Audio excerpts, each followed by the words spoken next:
adalah pilihan. Terkadang hidup itu seperti kita berada di sebuah persimpangan jalan.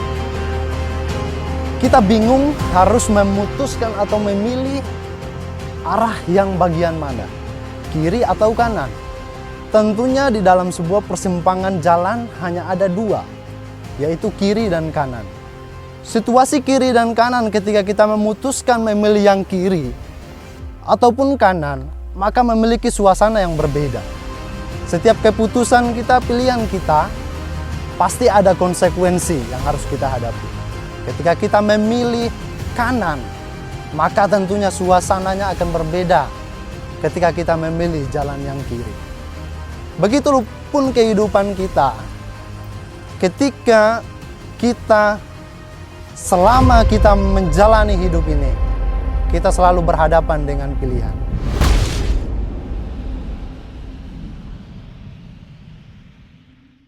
Shalom Bapak Ibu, saudara-saudara yang terkasih di dalam nama Tuhan Yesus Kristus. Saat ini kita berjumpa kembali di layanan media GITJ Bulung Cangkring. Saat ini kita akan belajar firman Tuhan. Mari saudara-saudara, Bapak Ibu yang terkasih dalam nama Tuhan, kita meminta pertolongan dari Tuhan supaya kita boleh mengerti firman Tuhan. Mari kita berdoa.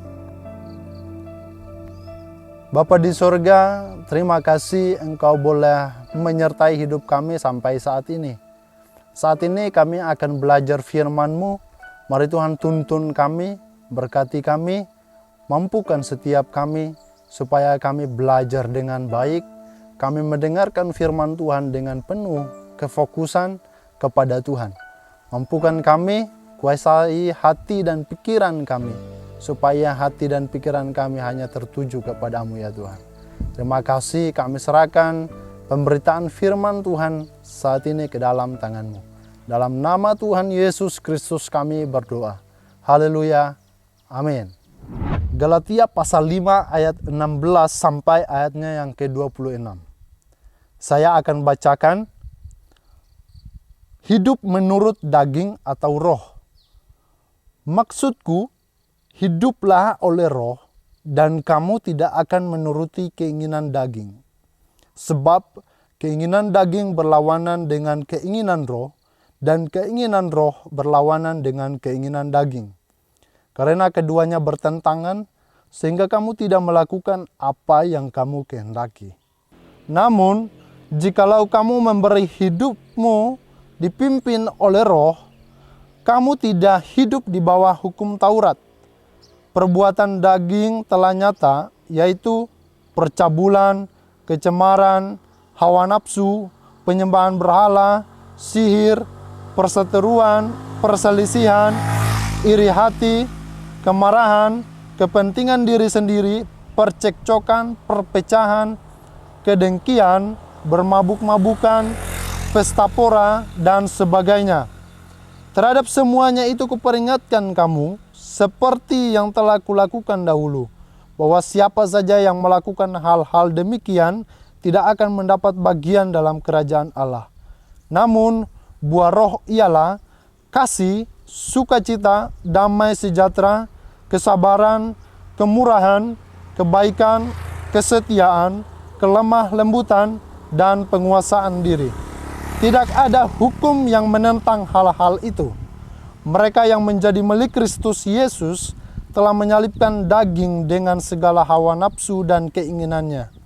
Jikalau kita hidup oleh roh, baiklah hidup kita juga dipimpin oleh roh. Dan janganlah kita gila hormat. Janganlah kita saling menantang dan saling mendengki. Demikian jauh ayat pembacaan kita pada saat ini. Yang diberkati oleh Tuhan adalah setiap orang yang mendengarkan firman Tuhan, merenungkannya serta melakukannya dalam kehidupannya sehari-hari. Bapak Ibu, saudara-saudara yang terkasih di dalam nama Tuhan, sebelumnya saya akan memperkenalkan diri saya terlebih dahulu. Perkenalkan, nama saya Christian Bapise. Saya mahasiswa STT SAPPI yang sekarang melakukan praktek pengalaman lapangan di Gereja Injil Tanah Jawa di Bulung Cangkring. Saat ini saya sudah semester 6. Mari saudara-saudara kita belajar firman Tuhan. Tema kita pada saat ini yaitu hidup adalah pilihan. Bapak Ibu yang terkasih di dalam nama Tuhan Yesus Kristus, kita setuju ataupun tidak setuju, hidup kita selalu diperhadapkan dengan pilihan. Bapak Ibu, saudara-saudara yang terkasih dalam nama Tuhan, mungkin saat ini kita berada di dalam fase kita sedang bingung memilih arah yang mana. Kita mungkin dengan keadaan yang sekarang terjadi dalam hidup kita, kita sulit untuk memutuskan saya harus mengarahkan hidup saya kemana. Untuk itu mari kita sama-sama belajar. Bukan hanya saudara-saudara Bapak Ibu yang merasakan hal itu. Ternyata di dalam Alkitab termuat juga bahwa orang-orang Kristen yang ada di Galatia, mereka juga dibingungkan, Bapak Ibu. Jemaat yang ada di Galatia, ketika Rasul Paulus memenangkan mereka dan mereka percaya kepada Tuhan, ketika Paulus meninggalkan mereka, sehingga muncullah guru-guru palsu yang mencoba menyesatkan mereka, yang mencoba membawa pengajaran yang tidak sesuai dengan Injil keselamatan. Di mana guru-guru palsu itu mengajarkan bahwa ketika menjadi Kristen, maka harus melakukan hukum Taurat dan harus melakukan sunat. Dan mereka terlebih-lebih mengutamakan kedagingan. Mereka mengabaikan Roh Kudus, tetapi ajaran Paulus dia lebih menekankan harus mendahulukan Roh Kudus. Sehingga situasi yang terjadi di jemaat Galatia, ketika Paulus mendengarkan kabar tersebut, adanya guru-guru palsu itu, Rasul Paulus mengirimkan suratnya kepada jemaat Galatia, supaya mereka itu tetap fokus kepada Injil keselamatan Tuhan. Ketika mereka hidup di dalam Tuhan, mereka tidak terikat lagi dengan hukum Taurat. Tetapi mereka telah dimerdekakan oleh Kristus. Nah, Rasul Paulus ingin menekankan bahwa sunat tidak secara jasmani, tetapi lebih penting adalah sunat secara rohani, yaitu hati kita. Bapak Ibu yang terkasih dalam nama Tuhan, sehingga Rasul Paulus mengingatkan kepada mereka, hidup adalah pilihan. Mau ikut keinginan daging atau keinginan roh. Melalui kebingungan yang dihadapi oleh jemaat di Galatia, mereka bingung harus mengikuti ajaran Paulus atau mengikuti ajaran para guru-guru palsu tersebut. Untuk itu, Bapak Ibu yang terkasih dalam nama Tuhan, bagaimana caranya supaya kita bisa memilih hal yang benar? Bagaimana cara kita memilih supaya kita tidak salah? Untuk itu, poin yang pertama, harus menuruti keinginan roh. Yaitu Bapak Ibu bisa perhatikan di dalam ayatnya yang ke-16 sampai ayatnya yang ke-18. Rasul Paulus begitu jelas menekankan bahwa keinginan roh dan keinginan daging sangat berlawanan. Kenapa hidup kita selalu diperhadapkan dengan pilihan? Karena kita pada umumnya hanya memiliki dua keinginan, yaitu keinginan daging dan keinginan roh. Kita mau menuruti yang mana? Untuk pilihan yang tepat, sebagai anak-anak Tuhan, kita harus menuruti keinginan roh. Berbicara keinginan itu adalah sesuatu hal yang belum diimplementasikan atau belum dilakukan. Tapi Bapak Ibu yang terkasih dalam nama Tuhan, kita perlu ingat di dalam berkeinginan itu bisa menimbulkan kejahatan. Terlebih bisa menimbulkan dosa.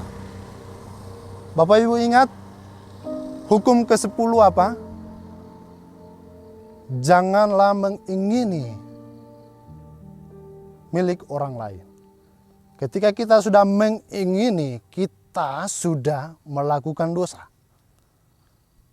Untuk itu Bapak Ibu yang terkasih dalam nama Tuhan, mari kita renungkan dalam hidup kita.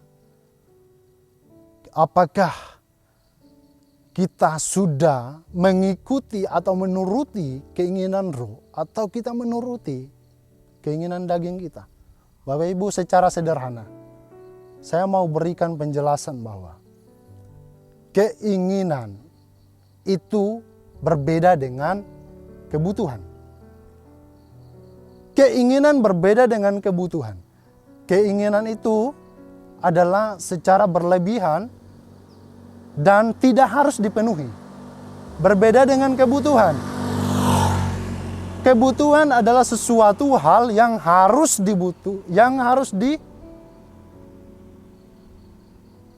disediakan dan harus dipenuhi dan terbatas. Itu kebutuhan. Nah, Bapak Ibu yang terkasih dalam nama Tuhan, Roh Kudus, Tuhan, kita perlu tahu, Dia lebih mengutamakan kebutuhan saudara-saudara yang terkasih. Dia tidak mementingkan keinginan saudara-saudara, tapi Dia lebih, ketika Bapak Ibu berdoa kepada Tuhan, meminta sesuatu, Tuhan Yesus tidak langsung menjawab doa saudara. Renungkan terlebih dahulu, apakah itu sesuai dengan keinginan Tuhan, atau ini keinginan diri saya, atau ini adalah keinginan roh. Tuhan tahu, Tuhan selalu mendahulukan keinginan rohani Anda dan lebih mengutamakan kebutuhan Anda. Poin yang kedua, bagaimana supaya kita bisa memilih hal yang tepat dan kita tidak salah pilih. Bapak Ibu yang terkasih, poin yang kedua adalah harus menghasilkan buah roh. Nah, ini Bapak Ibu yang terkasih dalam nama Tuhan. Harus menghasilkan buah roh dari keinginan tersebut. Maka akan timbul action, akan timbul perbuatan. Kita akan memutuskan, saya melakukan apa. Jadi dari keinginan itu mempengaruhi tindakan saudara. Ketika saudara berkeinginan hal-hal yang jahat, saudara ingin merampok, maka pasti tindakan saudara akan merampok. Dan pada akhirnya akan dipenjara dan mendapat konsekuensi yang tidak baik. Itu. Tetapi ketika saudara-saudara berkeinginan hal yang baik, maka tindakan saudara di sana terpancar kasih, di sana menimbulkan damai sejahtera. Yaitu buah roh adalah kasih, sukacita, damai sejahtera, kesetiaan, kesabaran, kemurahan, dan lain sebagainya. Rasul Paulus sangat jelas menjelaskannya. Hidup kita secara umum hanya ada dua perbuatan, jenis perbuatan. Perbuatan jahat dan perbuatan baik. Kita pilih yang mana? Bapak Ibu yang terkasih dalam nama Tuhan, terkadang kita salah pilih. Kita tidak tahu dan kita dibutakan oleh kondisi dan keadaan. Sehingga ketika kita berjalan, kita tersandung dan terjatuh. Kita menyalahkan Tuhan. Kita datang kepada Tuhan, marah-marah kepada Tuhan. Bapak Ibu saudara yang terkasih, renungkan kembali ke dalam hidupmu. Apakah Bapak Ibu, saudara-saudara, sudah menuruti keinginan roh? Sudah pasti ketika saudara menuruti keinginan roh, maka saudara-saudara yang terkasih akan melakukan dan menghasilkan buah roh seperti kasih, sukacita, damai sejahtera, kesetiaan, kesabaran, kemurahan, dan lain sebagainya.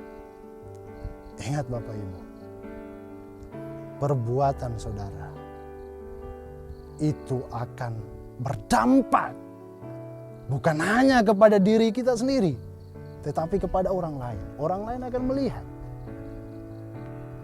Orang Kristen harus menjadi berkat kepada orang lain. Harus memberikan buah kepada orang lain. Orang Kristen kalau tidak punya buah, tidak menghasilkan apa-apa, itu bukan orang Kristen. Tetapi hanya Kristen-Kristenan. Untuk itu Bapak Ibu, saudara-saudara yang terkasih dalam nama Tuhan, penting sekali dalam konsep kekristenan kita untuk bisa menghasilkan buah roh. Bukan buah kedagingan kita, tetapi buah roh. Buah roh itu seperti apa? Seperti tadi yang Rasul Paulus telah jelaskan, telah kemukakan begitu banyak hal. Tetapi yang lebih penting adalah kasih. Sehingga Rasul Paulus menekankan pada awalnya adalah kasih. Karena kasih melebihi semuanya. Untuk itu Bapak Ibu terkasih, mari yuk kita bersama-sama kita bertumbuh di dalam Tuhan, mengikuti keinginan roh, dan pada akhirnya kita akan melakukan hal-hal yang baik sesuai dengan kehendak Tuhan. Poin yang ketiga, saudara-saudara yang terkasih dalam nama Tuhan. Supaya kita tidak salah pilih, supaya pilihan kita itu tepat. Yang ketiga adalah harus mau dipimpin oleh Roh Kudus. Harus mau dipimpin oleh Roh Kudus. Bapak Ibu perhatikan ayatnya yang ke-25 sampai ayatnya yang ke-26. Saya akan bacakan kepada Bapak Ibu. Jikalau kita hidup oleh roh, baiklah hidup kita juga dipimpin oleh roh. Dan janganlah kita gila hormat, janganlah kita saling menantang dan saling mendengki. Nah jelas, Rasul Paulus menekankan hal itu. Bapak Ibu yang terkasih dalam nama Tuhan, untuk menghasilkan buah kasih, sukacita, damai, sejahtera, dan lain sebagainya, itu tidak mudah, saudara-saudara. Mungkin hari ini kita bisa melakukan kasih ketika Tuhan memberikan kita berkat berkelimpahan. Kita mungkin akan bersukacita. Kita lupa. Dan kita bisa jadi gila hormat. Kita lupa kepada Tuhan. Bapak Ibu yang terkasih dalam nama Tuhan, ketika Bapak Ibu gila hormat, maka sukacita saudara hanya sementara. Tapi Rasul Paulus menekankan kepada kita bahwa hendaklah sukacita kita itu terus menerus.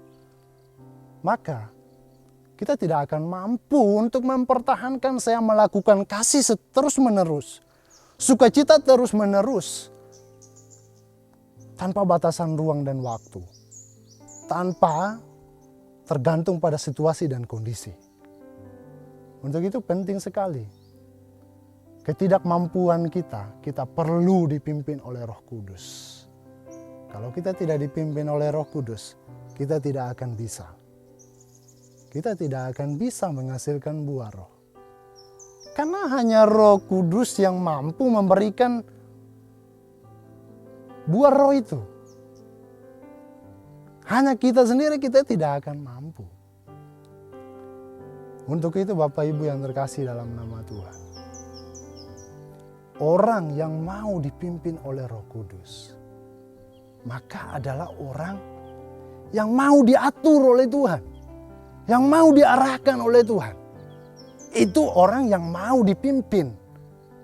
Itu ciri orang yang mau dipimpin, itu orang yang mau diarahkan oleh Tuhan. Tidak menuntut, Bapak Ibu ingat gak? Ketika Bapak Ibu mungkin di bangku SD ataupun SMP. Ketika Bapak Ibu ada hari Senin itu ada upacara. Pemimpinnya ketika dia bilang hormat, gerak, pasti Bapak Ibu, saudara-saudara ikut hormat. Untuk itu, ketika kita mengambil keputusan untuk mau dipimpin oleh Roh Kudus, maka kita harus patuh kepada Tuhan. Kita harus mengikuti keinginan Tuhan. Itu saudara-saudara yang terkasih dalam nama Tuhan. Ketika saudara tidak mau dipimpin oleh Roh Kudus, sama dengan Bapak Ibu itu, ketika Bapak Ibu tutup mata itu gelap. Ketika Bapak Ibu berjalan, maka mudah sekali Bapak Ibu tersandung. Mungkin di depan saudara ada jurang, tapi Bapak Ibu terus berjalan sehingga jatuh. Tetapi ketika saudara mau dipimpin oleh Roh Kudus, maka Alkitab mengatakan bahwa mata itu adalah pelita hidupmu. Tuhan itu ibaratnya adalah sama dengan terang. Maka Tuhan adalah terang hidup kita. Ketika saudara membuka mata saudara dan berjalan, saudara bisa melihat, oh di depan ada jurang. Sehingga Bapak Ibu bisa menghindar dan tidak terjatuh. Nah itulah ciri-ciri orang yang tidak mau dipimpin oleh Roh Kudus dan yang mau dipimpin oleh Roh Kudus. Mana yang penting bagi kita? Tentunya sebagai anak-anak Tuhan, sebagai orang-orang Kristen yang gurunya dan pimpinannya atau pemimpinnya adalah Kristus. Mari kita patuh kepada Tuhan, mengikuti keinginan Roh dan menghasilkan buah Roh. Terlebih kita membuka hati kita untuk mau dipimpin oleh Tuhan dan mau diarahkan oleh Tuhan.